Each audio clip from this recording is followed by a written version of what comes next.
presencial. E outra coisa, é possível o discípulo ser mais velho do que o seu mestre. Eu tenho professores meus que são muito mais novos do que eu. Eu tenho professor no Supremo Tribunal Federal, no Superior Tribunal de Justiça, que são mais novos do que eu, e foram meus professores. Mas com certeza ele era mais velho do que eu. Entendeu? Então isso é muito relativo. Mas com certeza o João era mais velho que ele. Se o João morreu velho, com ano ele morreu em 60 e pouco, com 80. É uma diferença bem grande. Matemática eu não sei fazer. Vocês fazem a matemática. Mas vamos voltar aqui uma coisa, irmãos.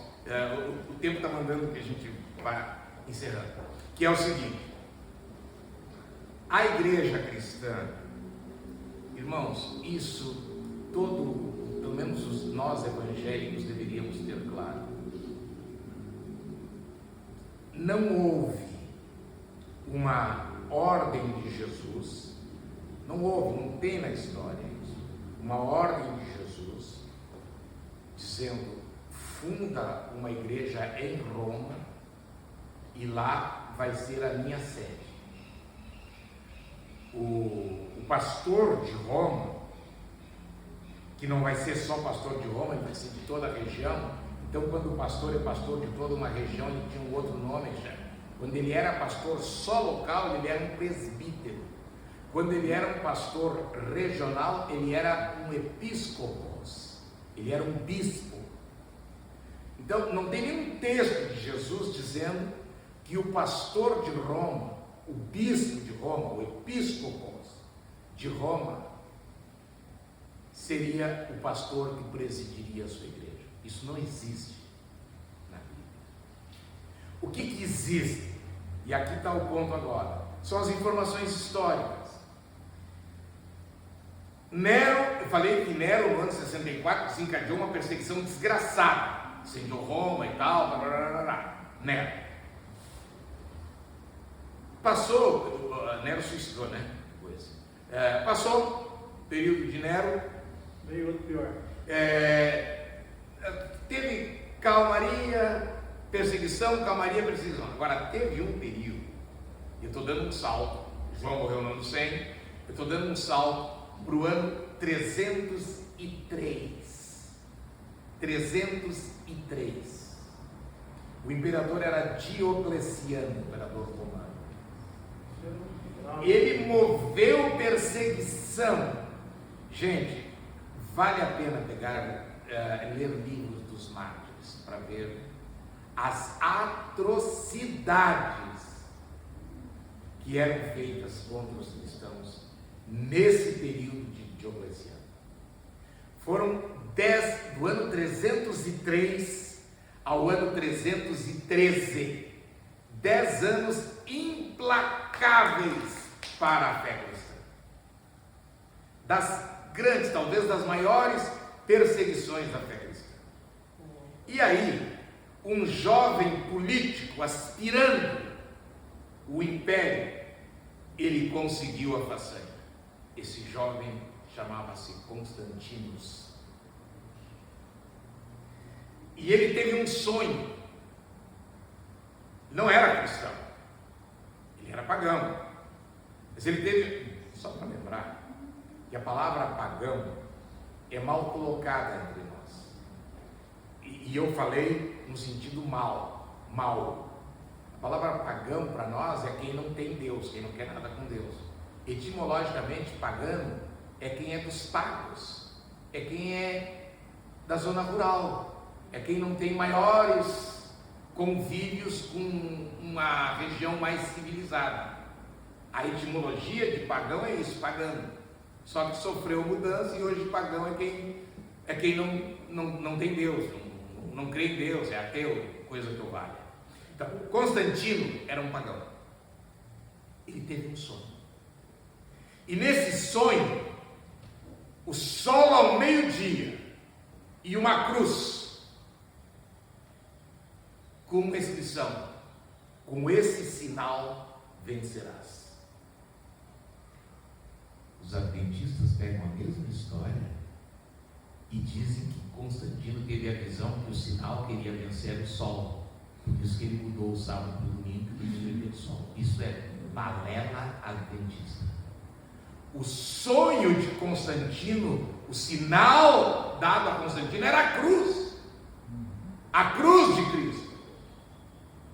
Que ele deveria apoiar a religião cristã. E daí foi que ele disse ter se bandeado para a fé cristã, que se ele se tornasse um imperador, ele não perseguiria mais os cristãos. E de fato, Constantino se tornou imperador. E ele não perseguiu os cristãos. Mais que isso, jovem, megalomaníaco, dirigir Roma era dirigir o mundo, então ele disse, não é possível que, dirigindo Roma sendo a cidade eterna, é assim que é chamada Roma, né? A cidade eterna, o bispo de Constantinopla é mais relevante que o de Roma. O bispo de Antioquia é mais relevante que o de Roma. O bispo de Éfeso, de Esmirna, isso não é possível. O que Constantino fez? Ele passou a injetar dinheiro na igreja de Roma, para que o bispo de Roma tivesse ascendência sobre todos os demais bispos. Constantino misturou a igreja, os assuntos da igreja, os assuntos da fé, com os assuntos da administração pública, com os assuntos do Estado. Dizem os estudiosos que aí a igreja cristã começou a espiritualmente enfraquecer. Ela cresceu, imagina, não era mais perseguida, ela tinha o apoio do império, do imperador, precisava de dinheiro para construir um abrigo para crianças, está lá, vinha dinheiro. Qual é o pastor que não quer ter um governador? Eu queria construir mais 3 SEAPs, assim, assado. Tá bom, quanto precisa? Dá o orçamento, o governador está bom, segunda-feira está na conta. Quem é que não gostaria disso? Tá? Então, a igreja cristã, repito, ainda não existia a igreja católica apostólica romana. Era a igreja cristã, que era católica, porque universal. Mas era o bispo de Roma. Constantino deu poderes ao bispo de Roma, e o bispo de Roma gostou disso. E quando Constantino caiu, os bispos estavam tão imiscuídos, entrosados com assuntos da administração pública, que eles começaram a misturar a sua arquidiocese com a administração pública.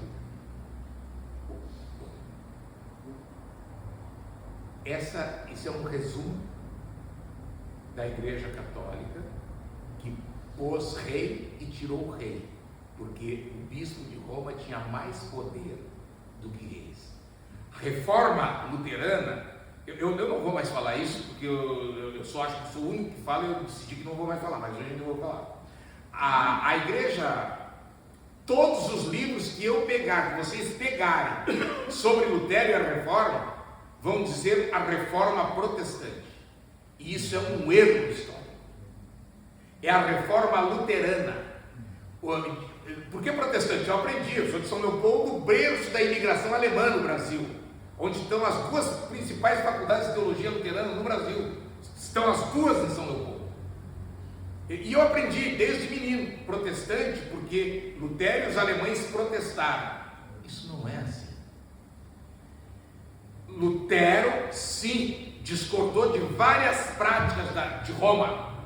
Foi chamado a renegar sua fé, não renegou. Finalmente foi excomungado, perdeu o sacerdócio.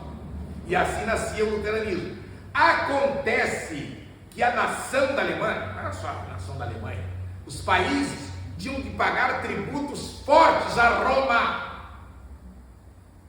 É uma nação, mas o tributo era religioso. Tinha que ir para o Vaticano. E os ricos, os príncipes alemães, os Kaisers não concordavam com isso. Então eles se juntaram a Lutero, não porque criam na doutrina bíblica de Lutero da justificação pela fé, porque eles teriam um forte aliado para se rebelar contra Roma. Então, esses bispos politicamente protestaram contra Roma. Então, protestantes eram os bispos que não queriam pagar tributos a Roma, não Lutero e nem luteranismo. Mas qual é o livro de história que escreve isso? Simplesmente diz que eram protestantes. A reforma protestante. Então fica a reforma protestante e eu não falo mais. Mas a verdade sobre isso é a posição dos Kaiser, dos senhores alemães, era de protesto. De protesto, isso aqui, ó, tributário. Aliás, acho que o Francis concorda, a gente estuda em direito que a maioria das guerras que surgem, revoluções internas, começa por questões tributárias. É só olhar no Brasil.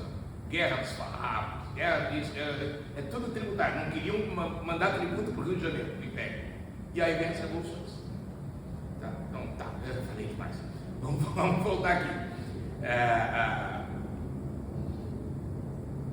Reforma, estou falando da reforma luterana, e aí para dizer o seguinte, irmãos, esqueça a reforma luterana, volta para Constantino. Constantino diz que se tornou cristão. Eu já fui muito implacável com Constantino, confesso. Eu já disse que Constantino era um fingido, que não era cristão coisa nenhuma e tal. Eu não sei se eu posso falar isso. É um julgamento que a Deus pertence. Realmente eu não tenho como falar. Eu acho que ele trouxe vantagens para a igreja cristã, do período dos pais da igreja, do período da patrística, sim, mas trouxe sérios prejuízos ao misturar a doutrina da fé com a política. Coincidência ou não? Os pastores, em geral, hoje no mundo, estão voltando ao período de Constantino, misturando a fé com a política. Os pastores estão levantando bandeiras que não é a bandeira do príncipe Emanuel, que não é a bandeira da cruz. Mas isso lhes dá popularidade, isso lhes dá visibilidade, dirigem grandes passeatas e tal, políticas, que são pastores. Tá? Cada um. A história lhe diz que toda vez que a igreja se imiscuiu com o Estado, ela ganhou força econômica e perdeu o poder espiritual. A história mostra isso. Pastor Bernardinho, a gente vê o que a igreja católica fez, né, com as pessoas que não eram católicas na Inquisição. Olha, se tinha instrumento de morte que os romanos tinham contra os cristãos, o que a igreja cristã fez para aqueles que não eram católicos, hoje tem até exposição de instrumentos de tortura. Olha, um absurdo, você vai ver aquilo lá, mas a igreja cristã fez isso? Exatamente. Olha, porque ela deu as mãos ao poder temporal, a gente chama, né? O poder público.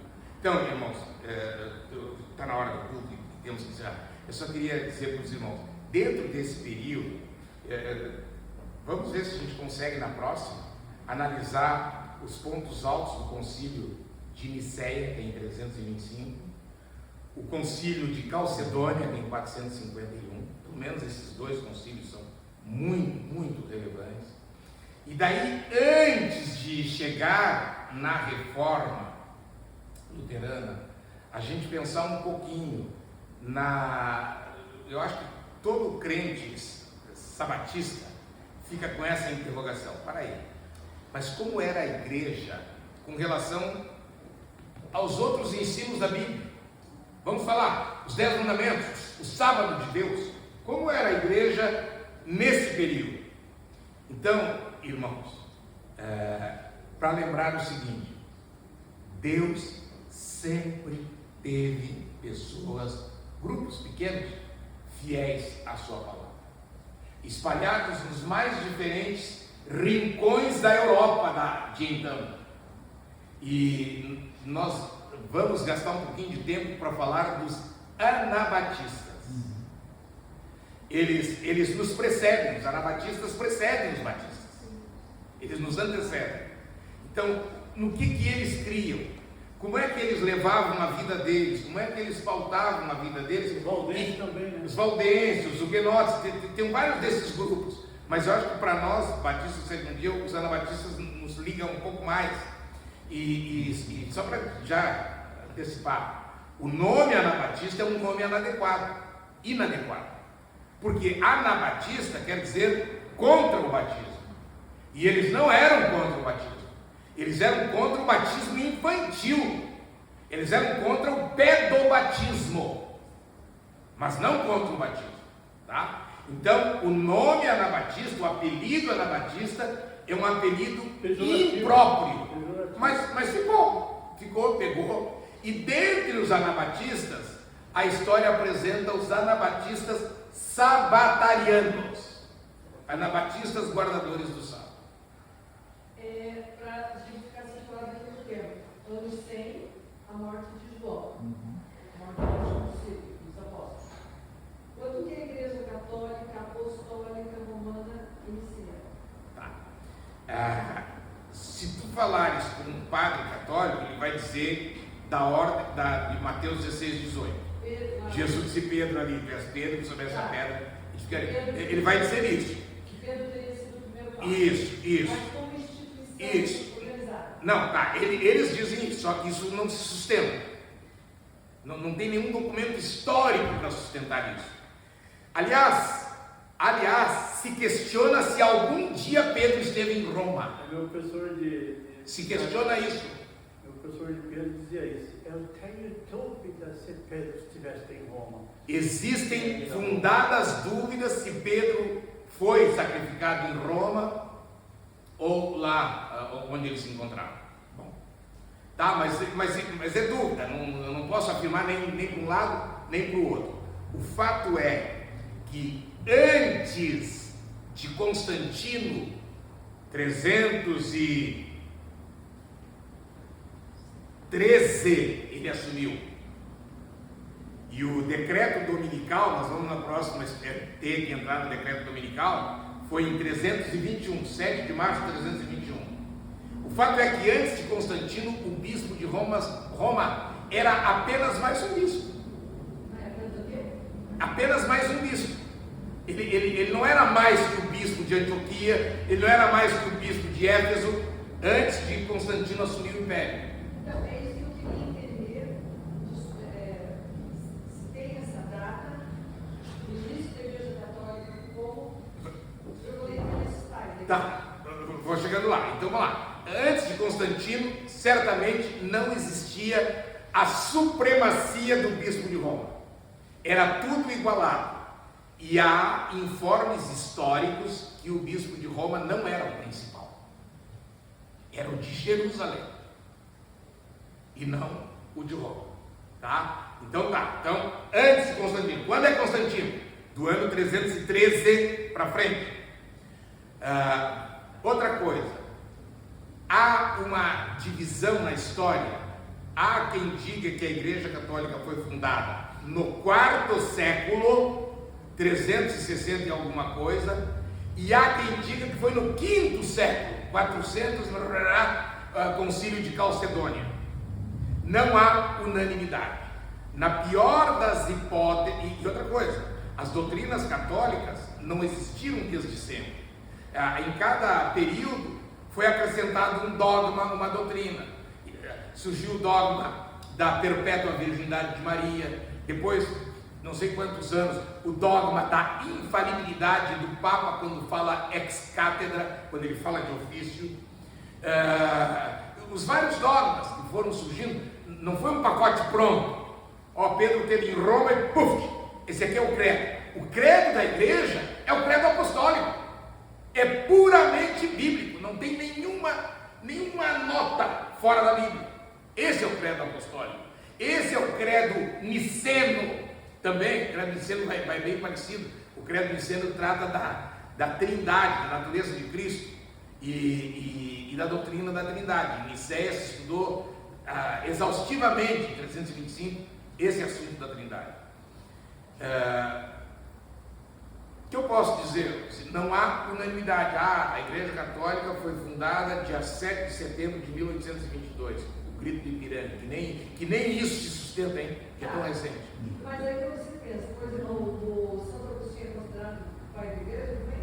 Oi?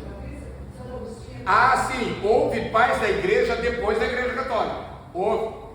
Houve, sim. É porque eu queria entender assim, se por exemplo, você pega o Policarpo, Tá. né? Ele é quase contemporâneo Aham. né?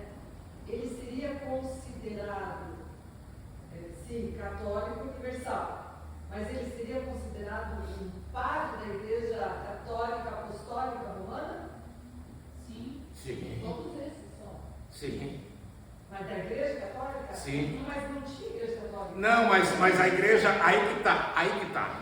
Existe uma apropriação histórica, agora eu vou falar em pé. Uma apropriação histórica indevida. Como a maioria não faz distinção entre igreja católica e igreja católica apostólica romana, isso é uma sutileza acadêmica, histórica e acadêmica, como a maioria não faz distinção, lembra dos pastores desonestos? Que sabem das coisas e não falam? E padres também. E fazem vistas grossas, como se a igreja católica existisse desde a morte de Cristo. Entendeu? O que eu vou fazer? Isso se ensina, mas não tem nenhum fundamento para sustentar isso. Tá, fala, Rita. É porque quando você pensa nos apóstolos, vamos pensar que talvez o Policarpo entrasse, os discípulos, né? Você entenderia ali uma coisa mais pura, mais perto dos ensinamentos. Ah, fantástico! Nossa, ela entrou num ponto que os livros falam. Os pais da igreja foram os que estiveram mais próximos do ensino dos apóstolos. Então, crentes que são contra pais da igreja, o são por desconhecerem os pais da igreja. Porque os pais da igreja se empenharam em estar o mais próximo possível do ensino apostólico. Então, pode continuar. Não, e isso eu estou tentando entender, que daí você falou de se apossarem devidamente, até de um indivíduo, você deve pensar, porque até então não tinha uma instituição, Pedro não pertencia a nenhuma instituição humana, ele pertencia à igreja de Cristo ali, pronto, ele não tinha nome. A igreja do Paulo não tinha, não era a igreja batista, não era metodista, não era católica, eles eram da igreja universal, exatamente isso, dentro desse credo. E aí que eu queria entender, quando que começa essa coisa, essa briga institucional? Não, o Policarpo é Deus, não, o Policarpo é Deus, quem é padre, quem é pastor? Não, a briga entre a dissidência doutrinária sempre existiu. A dissidência doutrinária. Paulo na igreja de Corinto, um diz eu sou de Apolo, outro diz eu sou de Cefas, outro diz eu sou, entendeu? A dissidência já existia. Ali era uma escolha do líder, né? Tá. Mas quando a coisa passa, você Tá, não. olha de frente, Entendi. Mas só para voltar, só para voltar no ponto de partida. A dissidência já existia no período apostólico.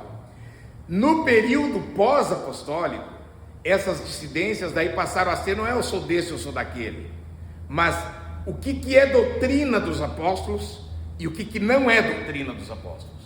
Então, o esforço dos pais da igreja foi os pais da igreja que eu estou falando, do ano 100 até o 325. Continuadores da... O esforço deles foi em preservar intacta a doutrina dos apóstolos. Quem pegar um livro de um pai da igreja vai ver que o livro tem poucas palavras deles e mais palavras dos apóstolos. Eles citam os apóstolos e comentam, citam. Então assim, era esse o esforço dos pais da igreja, do ano 100 até Niceia, pelo menos, até 325. Dá para ir até Calcedônia, até 451. Esse era o grande esforço. Acontece. Por que Constantino, de certo modo, não dá para pular Constantino? Por que ele é um divisor de águas? Eu anotei uma frase que eu faço questão de ler, porque eu estava esquecendo de ler. O edito de Milão, para acabar com a perseguição dos cristãos, a pior que aconteceu, foi de 303 a 313. Diocleciano. Caiu Diocleciano, Constantino assumiu. E aí ele fez o Edito de Milão, acabando com a perseguição. Então vamos lá. O Edito de Milão, sob Constantino, em 313, simboliza a transição da era da perseguição aos cristãos para a era do apoio imperial. Foi garantida a liberdade religiosa a partir de então. Mas a que preço? Isso é o que eu extraí do livro, tá? Essa informação, legal. Agora a pergunta minha, por minha conta: a que preço? O preço era essa liberdade, mas tinha que unificar a fé. Isso exigia debates acadêmicos, exigia concílios. Normalmente vencia debates acadêmicos o bispo que conseguia comprar voto de outros bispos. Quem é o bispo que tem mais dinheiro? O de Roma, que tem o apoio do império. Era assim que vencia. Por que a doutrina da Trindade não sucumbiu? Deus sabe, mas era um bispo do norte da África, Atanásio, e ele estava no concílio. E no concílio um dos amigos dele, e todos sabiam qual era a posição dele: Deus Pai, Deus Filho, Deus Espírito Santo. Um só Deus em 3 pessoas. Sabia? Todos sabiam. E aí um dos amigos dele chegou, antes de ir para as cabeças, para a discussão final e a votação, chegou para Atanásio: Atanásio, eu quero conversar contigo. E então conversa lá num dos corredores. E aí ele disse: olha, é melhor recuar na tua posição. Ele disse: mas recuar por quê? Ele disse: porque está todo mundo contra Atanásio. E dizemos, vai perder de lavada, de baciada. Atanásio disse assim: está todo mundo contra Atanásio? Então Atanásio está contra todo mundo. E foi para os debates e engoliu um por um. E foi aprovada a doutrina da Trindade. Então ali não foi o dinheiro que prevaleceu. Foi a mão de Deus por intermédio de um instrumento dele. Até hoje, eu encontro crentes dizendo que nós somos mundanos, porque nós adoramos a Trindade, e a Trindade é uma invenção da Igreja Católica. Eu encontro crentes falando isso. Eu encontro crentes falando isso. Sabe? A Trindade foi a Igreja Católica naquele concílio que sistematizou e bateu o martelo. Isso é um fato, isso é inegável. Mas ela é bíblica. Ela é bíblica. E antes de haver o concílio, lá em 325 de Nicéia, antes do concílio, Tertuliano viveu logo depois que João morreu. João morreu no ano 100. Tertuliano é do ano 180. Tertuliano foi o primeiro a usar a palavra Trindade. A palavra Trindade é uma invenção de Tertuliano, não tem na Bíblia. Tem a doutrina da Trindade, mas não a palavra Trindade. Foi Tertuliano. E Tertuliano, repito, é um dos pais da igreja antes de existir a Igreja Católica. E, assim, na tua opinião, você acha que essas tradições foram sendo criadas e os equívocos doutrinários muito mais por conta da política, que vai pensando em Roma, os interesses políticos sendo misturados ali com a igreja e tal, ou porque havia de fato dúvidas, por exemplo, Hebreus, o livro dos Hebreus. O autor ele tem que explicar, ali está claro que nós estamos pensando no povo israelita, no povo hebreu, enfim, né? E ele tem que explicar, ali, olha, Jesus é superior a Moisés, ele é o eterno sumo sacerdote. Então você vê uma epístola elucidando, porque aquilo que você falou, se imagine, a mudança de verdades na nossa mente é muito complicada. Então se imagine para aqueles judeus convertidos, que seria ali bem a carta aos Hebreus, como para eles era difícil entender isso. Moisés já não tinha mais tanto, ele não era paralelo a Jesus a importância. Jesus era superior a Moisés e toda aquela coisa. Algumas coisas da Igreja Católica, por exemplo, a questão da confissão, do confessar o padre, não tem base no Velho Testamento? Muitas. Não, eu não é. Respondendo não, você não é católico. Respondendo, eu não tenho uma resposta objetiva. Mas assim, que às vezes eu tenho a impressão que umas práticas da Igreja Católica Sim, sim, sim. Mas é que não tem essa questão dos bispos, eu não sei muito ainda, mas assim, essa questão dos primeiro que já nos pais da igreja, depois do século VI, a gente não tem mais, a gente tem a criação do judaísmo, e aí tem judeu por um lado e a igreja seguindo, né, os gentios seguindo com a igreja.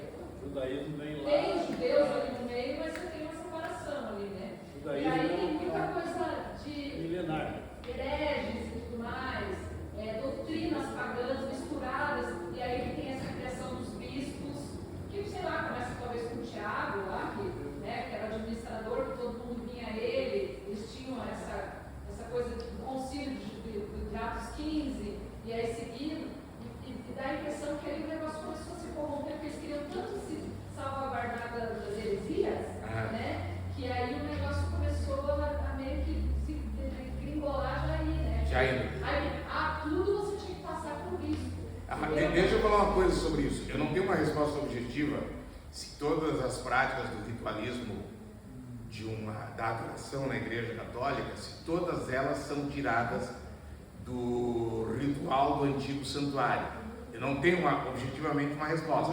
O que eu sei é que sim, muitas das práticas remontam ao ritual do antigo santuário com uma roupagem cristã. Agora, desde o vestimento, enfim. Os vestimentos dos papas.